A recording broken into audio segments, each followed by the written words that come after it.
Olá pessoal, hoje estamos aqui para a aula de Administração da Produção e meu nome é Tatiane Carr, eu sou psicóloga de formação e trabalho com desenvolvimento de empresas, mais especificamente na gestão de pessoas, mas não tem como a gente trabalhar o desenvolvimento da empresa sem passar pelo desenvolvimento do sistema de trabalho da produção, né? Então essa disciplina, ela é bastante importante dentro da administração de empresas, por conta que ela estuda a gestão da produção. E a produção trata, na maioria das vezes, da entrega do produto ou de um serviço da empresa, que é o que a gente chama de razão de existir dessa empresa. A empresa entrega um produto ou entrega um serviço, e esse produto ou serviço passa por um processo para que chegue até o cliente final. E a administração de produção visa estudar o processo, melhorias do processo, implementação do processo, fazer a gestão desta produção. Para a gente se localizar, vamos ver um pouquinho da evolução histórica da administração da produção. Bom, vamos começar lá na pré-história, onde não existia uma linha de produção formal. Mas ainda assim, vejam que havia uma consideração com a gestão da produção, no sentido de que o homem pré-histórico, ele pegava materiais rudimentares para aperfeiçoar, para que se tornassem melhores utensílios. Então ali ele já estava melhorando um produto e um processo que não havia, era o comércio desse produto.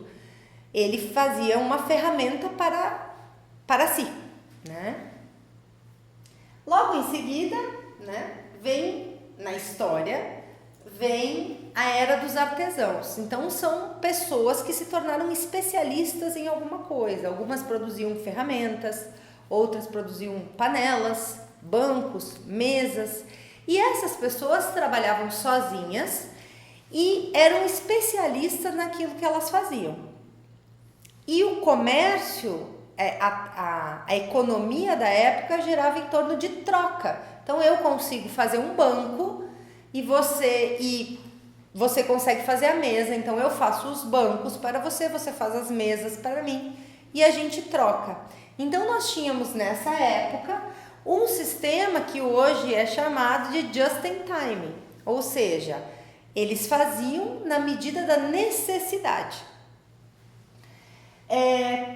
Porém, com a Revolução Industrial, que aconteceu aí, os históricos também não tem uma data exata, inclusive se questiona se o termo correto é revolução, considerando que não houve um impacto e do dia para a noite ela aconteceu, ela houve uma construção, né, dessa Revolução Industrial. Então há uma divergência ali entre os historiadores, mas eles localizam a Revolução Industrial entre 1760 e 1820. A Revolução Industrial, ela trouxe o quê? Bom, o artesão, o especialista, passou a agregar pessoas para produzir com ele. Então cada uma das pessoas passou a produzir uma parte deste banco, vamos usar o exemplo do banco, né? Passou a produzir. E aí, nesse momento, a economia também muda, porque nós não trabalhamos mais com a troca, com o escambo, mas trabalhamos com uma linha de produção. Dentro da Revolução Industrial, aparece ainda o surgimento da máquina a vapor. Então, assim, já havia antes da máquina a vapor a ideia de a gente ter uma produção em série, do artesão não trabalhar mais sozinho, dele ter uma equipe para trabalhar para ele, para atender a demanda. Com o surgimento da máquina a vapor, foram possíveis o desenvolvimento de máquinas que produzissem mais rapidamente um determinado produto. E aí, nesse momento, é que se começa a pensar uma crise de substituição do homem pela máquina, né? Que depois a gente vai ver que em alguma medida isso aconteceu, em outra não, mas que foi o momento em que muitas das coisas que eram feitas manualmente passaram a ser feitas por máquinas. E aí surgiram as fábricas, né? Então, indústrias, fábricas especializadas num determinado produto que com a ajuda de máquinas e de pessoas produziam esse material. Por volta de 1790, Eli Whitney, ele teve um papel muito importante porque até então as fábricas, elas produziam produtos, né? E ele foi o primeiro que observou uma melhoria de processo na produção de serviços.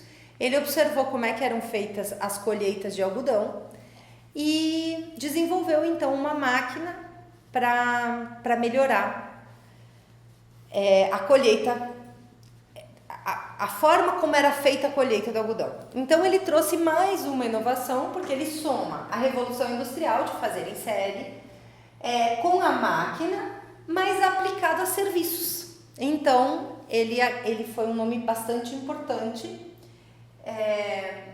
dentro da evolução histórica da administração de produção. Já no final do século XIX, Taylor traz um conceito de produtividade. Então ele entendeu assim, bom, a gente já está conseguindo produzir mais, agora a gente tem que produzir de uma maneira mais eficaz. Então não basta só produzir em quantidade, mas produzir numa quantidade com qualidade. Então ele trouxe o conceito de produtividade, que também impactou na forma de se produzir, no processo da produção, como era administrada a produção, e aí tudo que vem ao redor da produção, que é a gestão de pessoas, os materiais de consumo que vão ser utilizados nessa produção. Já no início do século, Henry Ford, com a produção em série, ele trouxe um novo conceito, porque ele passou a fazer uma montagem seriada, ele passou a produzir em massa. Então ele desenvolveu o conceito de esteiras, onde cada um fazia um pedaço, né? Que é a ideia do filme do Charlie Chaplin, assim, que mostra sobre cada um fazendo só aquele pedacinho, para que se pudesse produzir em mais larga escala. Então, juntando o que já tinha acontecido até então, que era o surgimento da máquina, que era o aumento da produtividade, ele passou a produzir em série. Então, nós vamos produzir parafusos em sequência. Nós vamos produzir arruelas em sequência para, então, produzir este banco, né? Então, ele trouxe o conceito de produção em massa. E aí, nós saímos do sistema, nesse momento, just in time, que é pela produção, pela demanda, produção pela demanda, para entrar num sistema just in case, que é a ideia de ter estoques, de produzir em série para ter armazenado para entregar para esse cliente ou para esse mercado demandante. Lá por meados, lá por volta de 1950, então apareceu a engenharia industrial. Então se passou a aprofundar ainda mais os conceitos da máquina e da produção e da produtividade. Porém, depois da Segunda Guerra, que também fica por volta dessa data, então localizado aqui mais ou menos em 1960, via a Toyota, que já tinha adotado a ideia da produção em série, em massa, de Henry Ford, mas num momento pós-guerra, não se tinha verba para ficar com estoque. Então, nós passamos a ter o conceito de produção enxuta, ou produção customizada, que, se nós voltarmos lá para a era dos artesãos, que é o sistema just in time, que é produzir na medida da demanda. Mesmo que a gente produza em série, mesmo que a gente produza com máquinas, mesmo que a gente tenha um produto de massa, volta-se o conceito de produzir na medida da demanda. Então, só para a gente se localizar o quanto é importante a administração de produção dentro da administração de empresas, né? Porque eu estou administrando aonde entra a matéria-prima, e aí a gente já pode passar para o próximo slide. Quando eu estou dizendo que eu administro uma produção, o que eu estou administrando? O funcionamento da produção ela é em 3 etapas, né? Entrada, transformação e saída. Então, quando eu administro a produção, eu administro matéria-prima, eu administro pessoas, eu administro máquinas, prédios, tecnologia, dinheiro, informação, que somados transformam essas matérias-primas em um produto ou em um serviço, né? Então, sim, a administração de produção normalmente ela mexe com a razão de existir de uma empresa e por isso a importância. Um dos conceitos que a gente tem para administração de produção bom, se nós queremos administrar alguma coisa, a gente precisa pensar em como fazer, né? A gente diz que é regra do exército, né? Um planejamento 100% dá um resultado mediano, ou seja, sem planejamento, a gente dificilmente vai conseguir um resultado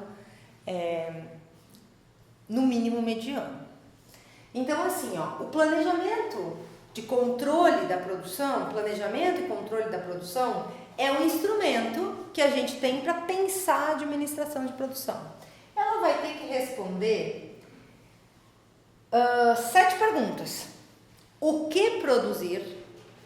Quanto produzir? Aonde produzir? Como? Quando? Com o que e para quem produzir? Então vamos pensar num exemplo prático, né? Bom, eu vou produzir televisões. Ok.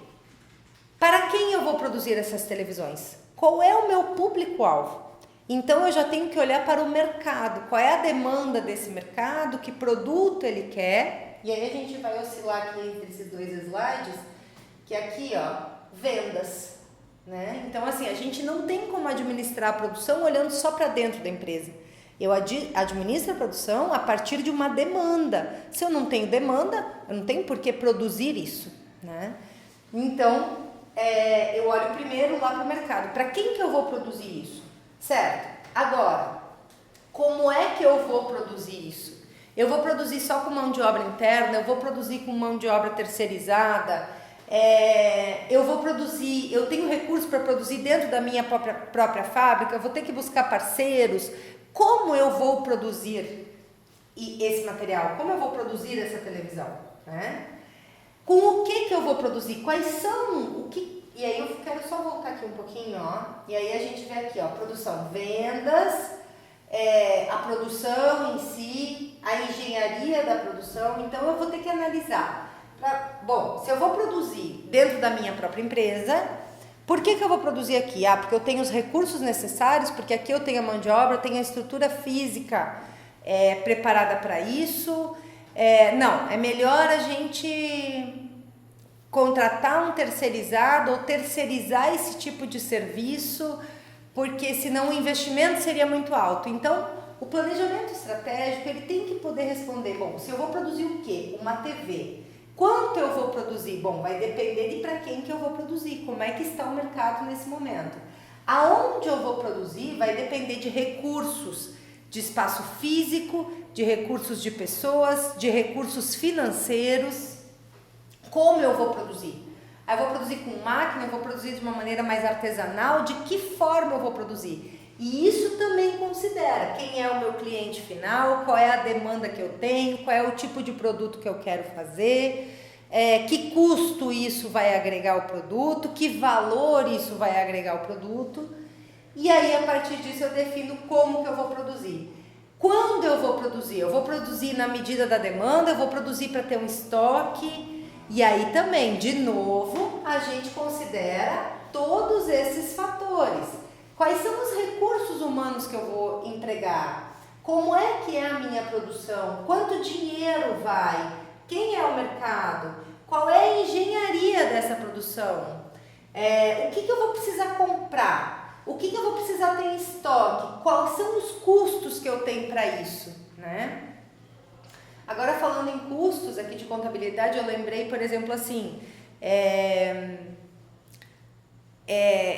nas empresas, em termos de gestão de pessoas, né, eles falam em participação de lucros, né? Pois é, mas nós não tínhamos uma legislação que dava suporte para a participação de lucros até bem pouco tempo atrás. Então, tudo isso eu preciso contar com tudo isso, eu preciso considerar tudo isso. Porque tudo isso implica na minha produção. Com o que eu vou produzir? Bom, se eu vou produzir com máquina, se eu vou produzir, então, a gente já falou sobre isso, né? E para quem? Então, o planejamento e controle da produção, ele tem que responder essas perguntas. O que é o produto que eu vou fazer? Para que mercado eu vou fazer? Como que eu vou fazer? Aonde? Quando? Né? Com o quê? Porque aí a gente considera todos os recursos que precisam ser utilizados. Então, o planejamento, vamos olhar um pouquinho o conceito, que o planejamento é o quê?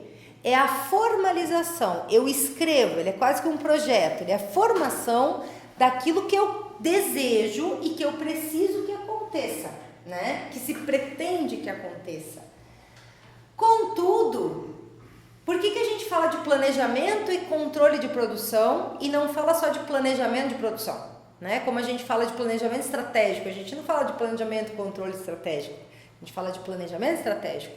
Por que aqui, na administração de produção, a gente usa o termo planejamento e controle de produção? Porque o planejamento é o que eu quero que aconteça, é como eu projetei para que aconteça. Porém, nem sempre as coisas acontecerão como eu projetei. Os consumidores podem ter mudado de ideia sobre o que querem e quando querem. Os fornecedores podem não conseguir me entregar o produto.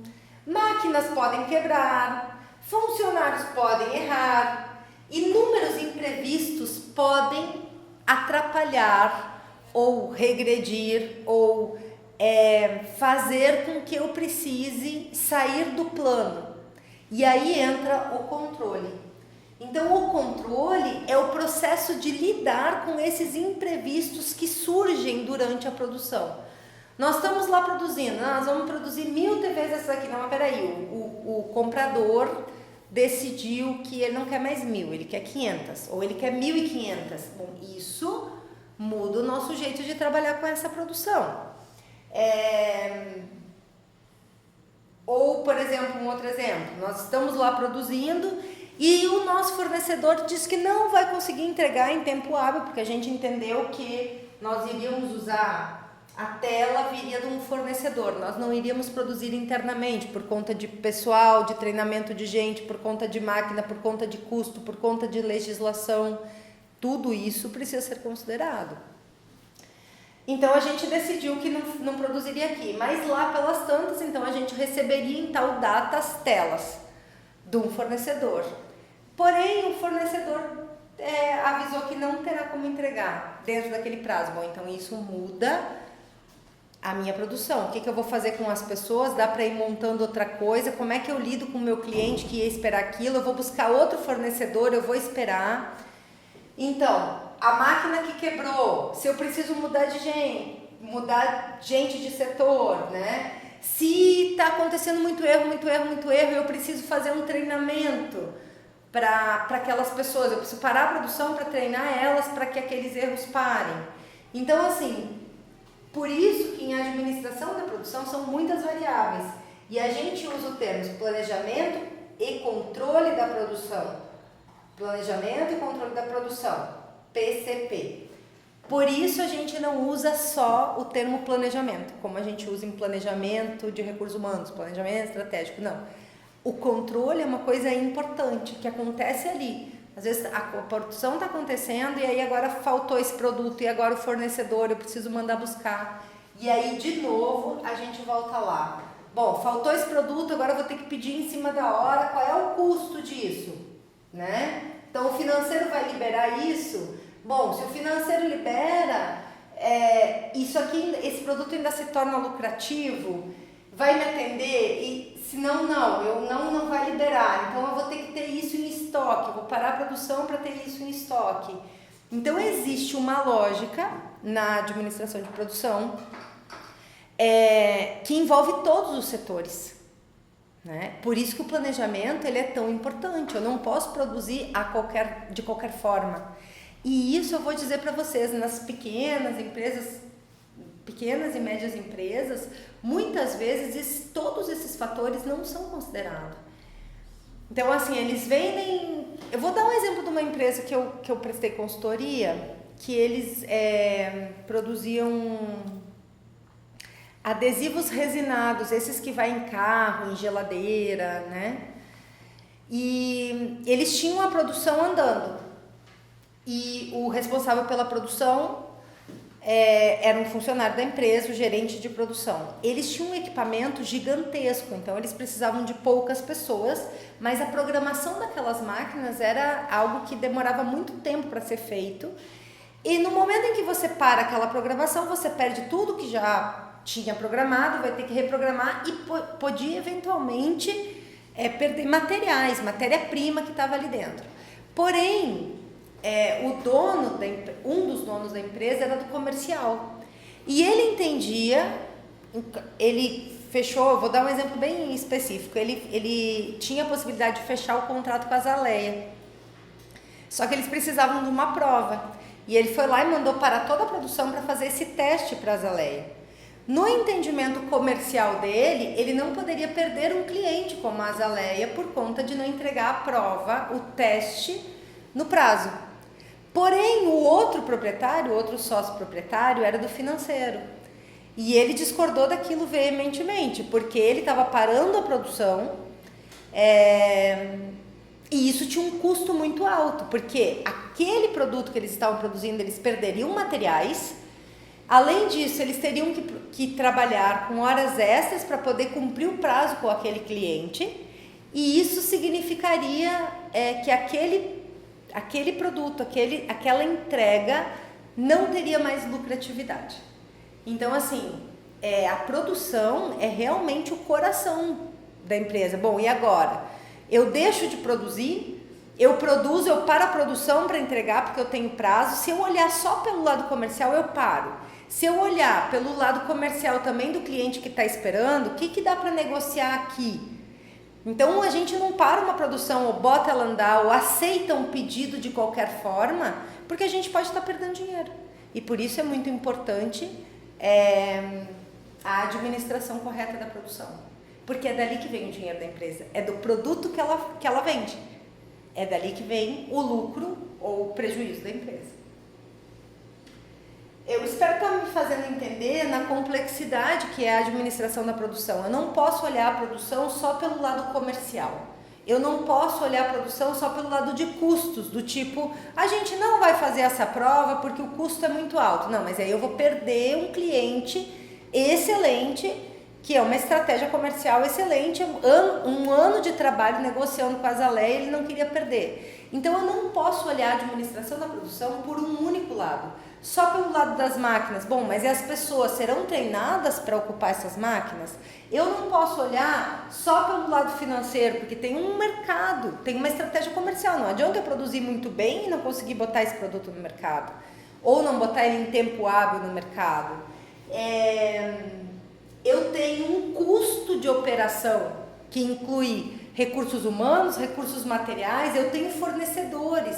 Então, realmente, ele é o coração da empresa no sentido que ele faz, a gente administra o que faz a empresa girar, né? Então, já falamos disso, só para vocês se localizarem aqui, as perguntas que um planejamento e controle de produção precisa responder. Qual é a diferença de planejamento e de controle? Eu planejo para que as coisas aconteçam dentro de uma determinada forma, mas eu tenho imprevistos e por isso eu preciso ter o controle dessa produção para poder intervir. Então, resumindo, o planejamento é um conjunto de intenções para o que deveria acontecer. E o controle é um conjunto de ações que visa redirecionar o plano, monitorando o que está acontecendo e fazendo eventuais mudanças, corretivas ou preventivas. Porque eu vou pegar um exemplo de uma empresa de cortinas, que estavam com um fornecedor que estava com dificuldade de entrega. Então, antes deles colocarem uma peça que chama Helios, que é uma pecinha assim, que pode ser redonda ou quadrada, para passar dentro do varão, ao invés de eles furarem as cortinas para depois botarem os helioses, eles primeiro contavam quantos helios tinham e em qual cortina eles colocariam aquele helios para que ele não faltasse, para que não me gerasse um problema de faltou um e eu não vou ter a cortina pronta. Então eu posso também ter medidas preventivas. Se eu não penso naquilo com antecedência, eu vou gerar um problema que uma ação simples de contar antes poderia evitar. Eu digo que é pensar para fazer, não é só fazer. E aí a questão das pequenas e das médias empresas, às vezes principalmente as pequenas, a gente faz. Vamos fazendo, porque eles querem, eles precisam, e a gente vai fazendo, e a gente desconsidera custo, desconsidera planejar, desconsidera pensar para fazer, certo? Então, administrar a produção é pensar para fazer. Por isso, eu costumo usar uma ferramenta que não é muito comum aparecer na administração da produção, né? Mas eu quis trazer para vocês que é o ciclo PDCA. Ele aparece muito na administração de empresas, mas assim, se eu considerar que eu tenho um plano e que imprevistos podem acontecer, eu tenho que considerar que o ciclo PDCA, que é o ciclo de planejar, fazer, checar e agir, ele precisa acontecer rapidamente. Ele não pode ser como ele é usado no planejamento estratégico, avaliado ao final do projeto. Ele tem que acontecer rapidamente, às vezes diariamente, às vezes mais de uma vez por dia. Então assim, eu planejei, vai ser feito assim, bom, então vamos fazer, vamos checar, vamos avaliar, vamos agir. Então esse é um ciclo que deve acontecer rapidamente. É hoje o conceito do que a gente chama de metodologias ágeis. As metodologias ágeis, elas aceleram o ciclo PDCA, né? Porque às vezes a gente faz um planejamento e espera a execução dele por completo para avaliar. Só que no meio disso aqui muita coisa pode ter acontecido. E eu não chequei, eu não fiz, eu não redirecionei o meu plano. E aí quando eu chego lá no final, eu estou com um produto que não é mais, que não tem mais valor. Pode ter preço, mas não tem mais valor para o meu cliente. Então, dentro do controle da produção, o ciclo PDCA ele precisa ser acelerado. Ele precisa estar sempre na nossa frente. A gente planeja, a gente faz, a gente checa e a gente já age em cima daquilo. Às vezes diariamente, às vezes mais de uma vez por dia, às vezes semanalmente. Mas a gente precisa estar sempre com ele muito no olho. Como a complexidade é bastante grande, surgiram algumas ferramentas da tecnologia para ajudar nessa administração. É o que a gente chama, por exemplo, de um ERP, que é um planejamento de recursos empresariais. Ele é um software. Ele nada mais é do que um software que ele vai agregar todas as informações que a gente precisa para a produção. Bom, então ali a gente vai considerar o estoque que a gente tem, o que a gente precisa comprar, qual é o estoque mínimo daquele produto, qual é o estoque máximo que eu posso ter daquele produto. Eu vou alimentando o sistema, ele é um sistema em camadas, e eu vou alimentando o sistema de modo que ele possa me ajudar com relatórios e com informações para que eu possa administrar a minha produção com menos perda ou de modo mais assertivo, né? Os softwares que são de planejamento de recursos empresariais, eles podem ser definidos como um sistema de informação integrado. Eu costumo dizer que a palavra-chave, aqui ficou um pouco para baixo, né? Mas a palavra-chave desse software ERP é base de dados centralizado, ou seja, eu consigo centralizar num único local a informação financeira, a informação do RH, a informação do estoque, a informação dos pedidos de uma maneira dinâmica e tudo num lugar só, em que eu consigo ter acesso. Então, por exemplo, eu estou lá na produção, eu preciso saber se esse pedido é só esse pedido mesmo, ele aumentou ou ele diminuiu. Bom, eu posso entrar no sistema e verificar se eu tenho novos pedidos. Então, ele tem uma base de dados centralizada que faz com que a comunicação flua mais rapidamente. Porque senão eu dependo, para controlar essa produção, exclusivamente das pessoas se comunicarem. E aí assim, eu fiz assim, usei esse material aqui branco, que poderia ter sido prata nesse produto, e eu acabei esse produto e entrou um outro pedido que já estava ali, que eu não vi, porque fulano não me avisou e eu não perguntei, que só tinha que ser o branco e agora eu não tenho mais o branco para entregar, né? Ou, por exemplo, compras. Entrou o pedido pela área comercial, o compra já vê lá, bom, eu tenho um pedido de 200 bancos desse e eu só tenho no meu estoque para atender 50. Então eu já vou ter que comprar. Vejam que se eu tenho uma base de dados centralizada que me permite para frente uma informação de vendas, no momento em que a venda acontece, o pedido já entra. Bom, essa informação de vendas alimenta o compras, né? O compras, ele tem relatórios, tem inventários do que foi vendido, do que foi comprado. A direção da empresa tem inventários de todas as áreas para poder tomar decisão. Então, ele também é um recurso, uma ferramenta importante decisória. Eu tenho a informação da contabilidade, porque ali eu tenho todos os registros financeiros, eu tenho relatórios, eu tenho projeções, porque ali eu tenho propostas comerciais, eu tenho as finanças e a produção em que pé que ela está.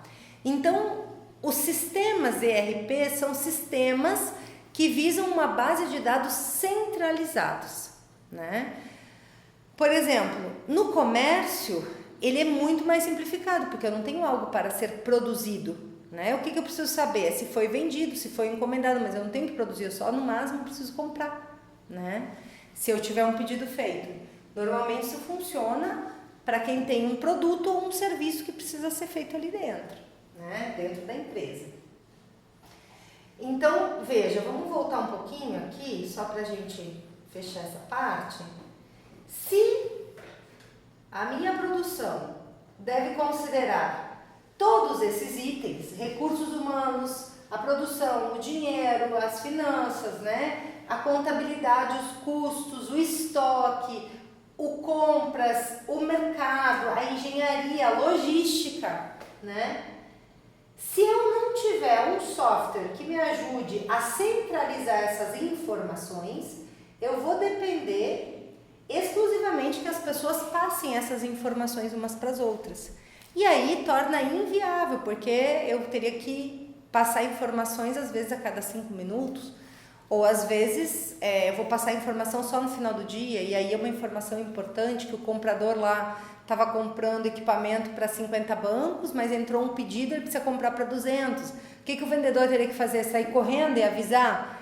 Então, assim, numa empresa muito pequena, que é uma pessoa só que faz tudo, então que ela tem uma conversa interna com ela mesma, ela sabe o que ela vendeu, o que ela tem que produzir, né? Vamos pensar lá uma costureira, né? Ela sabe o que ela precisa produzir, ela sabe o que ela precisa entregar. Ainda assim, um software de administração disso é importante, porque senão ela conta só com a memória, né? Ou com uma agenda. Então, o que acontece? Se eu coloco um software e o vendedor alimenta esse software, o comprador alimenta esse software, a contabilidade alimenta, as finanças alimentam, a produção alimenta, eu passo a ter inventários, relatórios, e eu passo a ter informações no momento em que as coisas estão acontecendo. Então, por exemplo, lá o departamento de vendas, se ele precisa saber, o cliente liga para ele, perguntar, meu produto já está pronto, está entregue?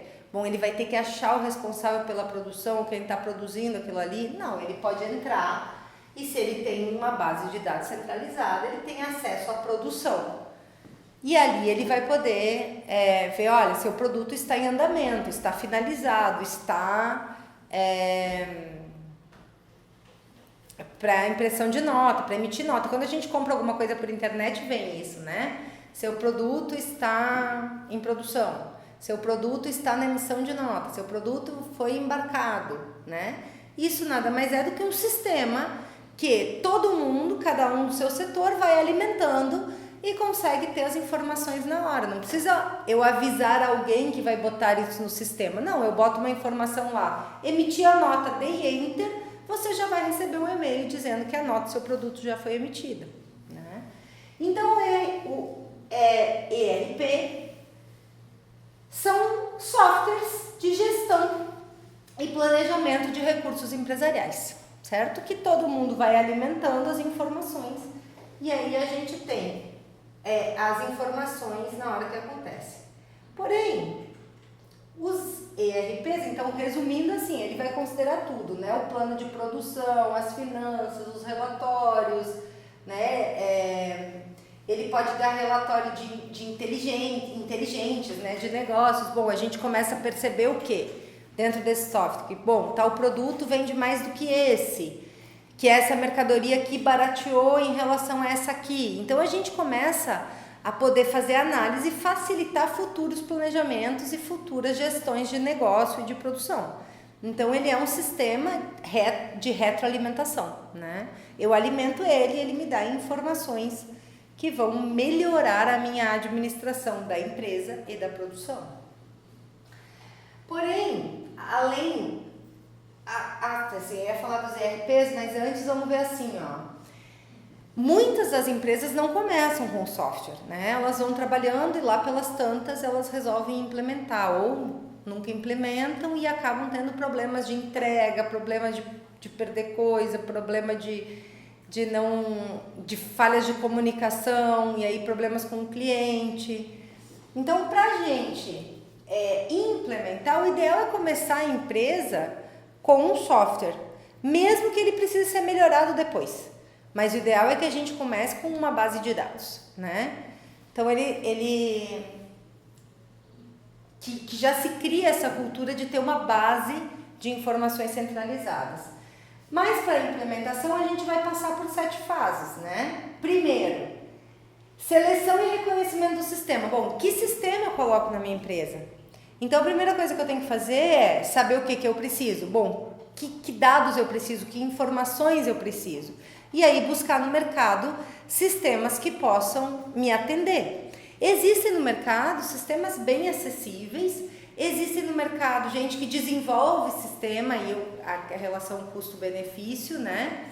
Porque o mais acessível, às vezes ele não está totalmente adequado para o meu negócio, e aí como é que eu posso fazer uma melhoria nele ou uma planilha de Excel para me ajudar com a informação que ele não tem? Então é preciso que se faça um estudo, um reconhecimento dos sistemas que tem no mercado para o meu tipo de negócio. Um estudo da viabilidade das alternativas possíveis. É viável implementar? O que eu preciso para implementar? Eu preciso colocar uma base de dados gigantescas? Não, é só um sistema online, né? Cada realidade é uma. Um levantamento e análise da situação atual, que pé que a gente está. Um delineamento e estruturação do novo sistema, detalhamento desse novo sistema, e aí eu preciso treinar, testar e implementar esse novo sistema, porque veja, as pessoas precisam trabalhar com ele, senão elas não vão conseguir alimentá-lo. No momento em que eu treino as pessoas, eu também testo e implemento, porque as pessoas vão me dando feedback, olha, essa informação aqui não contribui para o DRE, por exemplo, a gente vai ter que mexer aqui, então há uma construção da implementação desse sistema.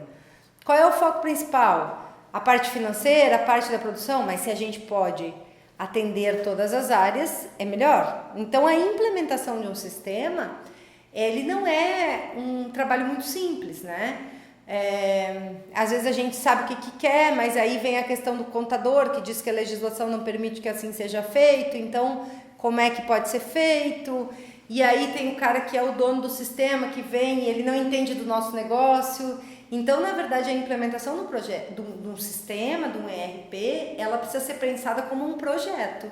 E ela precisa ser tratada como um projeto. E precisa ter acompanhamento, avaliação e atualização constante, né? Então, na verdade, é mais um trabalho que o administrador e a sua equipe tem que fazer, mas para ter uma base de dados centralizadas, que eu possa consultar, que eu possa ter relatórios. E aí eu costumo dizer assim, que a melhor escolha é de um sistema suficiente. Porque às vezes a gente coloca um sistema com tamanha complexidade que a gente não consegue botar ele para rodar depois. Ou o custo fica muito alto para personalização. Então é preciso que a gente avalie a realidade de cada empresa, né? Gente, tem software que roda em CD, assim, né? Que você baixa e você trabalha ali. Só que você, assim, ele tá pronto. Você precisa pensar como é que a sua empresa cabe dentro dele, né? Por isso que eu digo que ele tem que ser tratado como um projeto, a implementação de um sistema, né? O que eu preciso? Como é que eu vou alimentar isso aqui para ele ser funcional para mim, para ele ser eficiente para mim? E aí sempre para implementação, a sugestão que se faça uma análise SWOT, né? Quais são as forças, as fraquezas internas e externas que eu tenho para a implementação desse sistema e as oportunidades e ameaças, né? Vocês já devem ter visto a análise SWOT em outras disciplinas, mas a análise SWOT ela é uma ferramenta da administração mesmo e ela é muito utilizada para muitas questões. Sempre que a gente quer avaliar uma situação para ver se ela é viável ou não. E aí, por fim, nós vamos ter os sistemas MPR, MPR1, MPR2. O que acontece? Os sistemas de gestão, de planejamento e gestão empresariais, eles nem sempre têm foco na produção. E aí o MPR, a palavra-chave, lembra que lá a chave do ERP é base centralizada de dados. Aqui a chave é foco na produção. Então aqui ele tem um foco maior na produção, porque veja, os sistemas eles não conseguem abranger tudo, né? Então lá eu consigo abranger e ele pode ser complementar a um ERP. Eu consigo ter um foco maior nas finanças, na venda, mas ele pode não ser tão eficiente para a minha produção. Então o MPE, o MRP, ele é um planejamento para a produção. Então o foco dele está nos materiais que vão ser usados, no programa que direciona essa produção, no registro dos inventários. Então ele é todo focado para a produção em si e não para o negócio como um todo. Ele é focado no planejamento da produção. Então ele pode ser complementar a um ERP. Dependendo do tamanho da empresa, o ERP ele é suficiente, porque ele vai atender a produção, que não precisa de uma complexidade tão grande, que não está lidando com tantos números assim. Mas quando a gente tem uma produção em grande escala, a gente precisa de um específico para controlar aquela produção. E aí o MRP2, que é planejamento de recursos de manufatura, planejamento de recursos que eu preciso para produzir isso, né? Então ele permite que a empresa avalie os impactos e implicações de demandas futuras das áreas de finanças, engenharia, marketing, produção e analise as implicações quanto à necessidade de materiais. Então ele tem um foco completamente direcionado para a produção. Ele deve considerar, veja, ele não tem um planejamento estratégico da empresa, ele não é um planejamento da empresa como um todo. Nós estamos falando aqui de planejamento de necessidades de materiais. O MRP ele tem o foco nos materiais necessários para a produção. Então ele vai considerar o quê? A carteira de pedidos, o programa mestre da produção, a previsão de vendas, o registro de estoque, as ordens de trabalho, as ordens de compra, as listas de materiais e o plano de materiais necessários. Então os relatórios, os inventários deles são muito mais focados para a produção em si do que para a gestão da empresa como um todo, ok? Aqui eu vou deixar no último slide para vocês um videozinho que ele fala do sistema Just in Time, Just in Case, e conta um pouquinho da história, da evolução histórica da administração da produção. Foi um prazer ter estado com vocês, espero ter contribuído com o conhecimento de vocês na administração da produção. Obrigada.